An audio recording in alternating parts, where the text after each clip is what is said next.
Hello everyone, this is Anjali Tyagi and welcome back to my channel. आज मैं आपको explain करूंगी क्लास 12th का राइटिंग सेक्शन का टॉपिक आर्टिकल राइटिंग। तो पहले जानते हैं what is article writing. An article is a written work published in a print or electronic medium. एक आर्टिकल राइटिंग का वो पीस होता है जिसे किसी न्यूज़पेपर या किसी मैगजीन में प्रिंट किया जाता है, पब्लिश किया जाता है।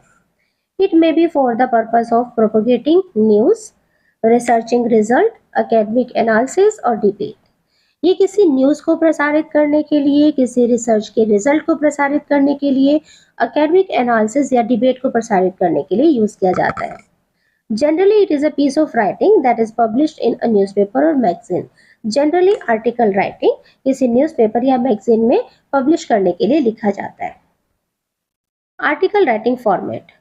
When a student has to attempt a question on article writing, he has to follow the article writing format by CBSE। जब एक स्टूडेंट को 12th क्लास के बोर्ड एग्जामिनेशन में आर्टिकल लिखना होता है तो उसे सीबीएसई के फॉर्मेट को फॉलो करना होता है।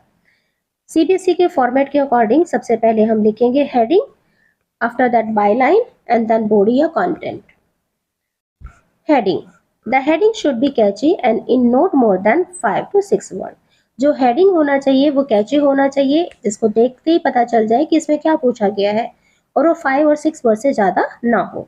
You can go as creative as you want with this one, just make sure you do not devote too much time on it in the exam.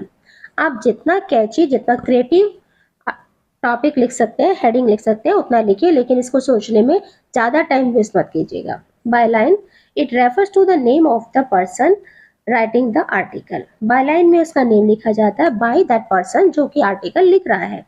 It is generally given in the question. Generally question में article लिखने वाले का नाम दिया होता है। If not given, अगर नहीं है, then do not write your personal detail. तो आप अपने पर्सनल नेम नहीं लिखेंगे, आप बाय के बाद XYZ लिख देंगे।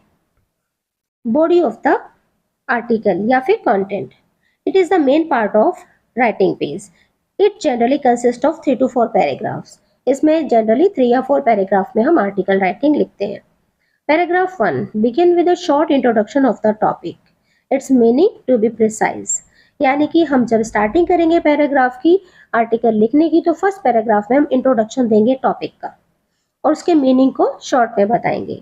Briefly tell what the article is about, giving some quotations or startling facts to arouse the interest of the readers। Briefly बताएंगे कि आर्टिकल किसके बारे में है।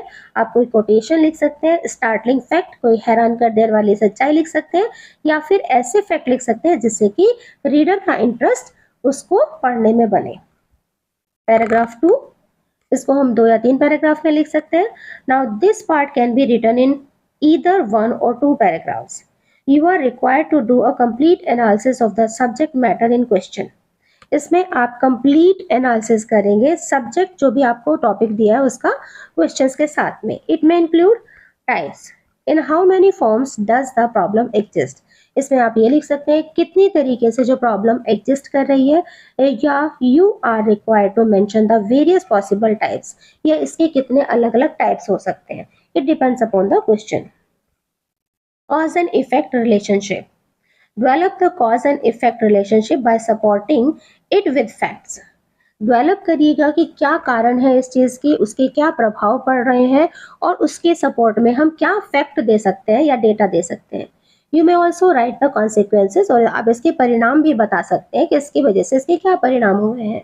एनी अदर रेलिवेंट और रिलेटेड इंफॉर्मेशन, और भी कोई इससे रेलिवेंट इंफॉर्मेशन है, रिलेटेड इंफॉर्मेशन है, तो वो भी आप दे सकते हैं। पैराग्राफ 3 या 4, the conclusion, it is the concluding paragraph. It is important to conclude what you are started. ये बहुत ज़रूरी हो जाता है कि जिस आर्टिकल के बारे में आप लिखना शुरू कर रहे हैं उसको आपको कंक्लूड भी करना है। Never leave an article open handed, कभी भी उसको ओपन हैंडेड नहीं छोड़ना है, यानी कि आपने कॉजेज बता दिए, इफेक्ट बता दिए, और बिना सॉल्यूशन दिए नहीं छोड़ना है। Now it is to be remembered that wherever you elaborate a problem, कि जब कहीं भी आप प्रॉब्लम को इलेबोरेट कर रहे हैं, you always have to mention the steps being taken to improvise the situation. आपको वो स्टेप्स भी लिखने किस तरीके से आपने उन सिचुएशंस को डील किया। And suggest a few solutions as well, उसके साथ साथ आप उसके कुछ सॉल्यूशंस भी देंगे। प्रेडिक्शंस एंड पर्सनल प्रॉब्लम्स में बी इंक्लूडेड, आप इसमें कोई प्रेडिक्शन, भविष्यवाणी या पर्सनल प्रॉब्लम्स भी लिख सकते हैं। This paragraph needs to be short, ये पैराग्राफ शॉर्ट होना चाहिए। Here also you could add some glitter to your art piece with some quotes, यानी कि यहाँ पर भी आप इसको और इंटरेक्टिव बनाने के लिए और इंटरेस्टिंग बनाने के लास्ट में भी आप कोई कोटेशन दे सकते हैं। So this is all about article writing. Hope you understood. Thank you very much for listening me.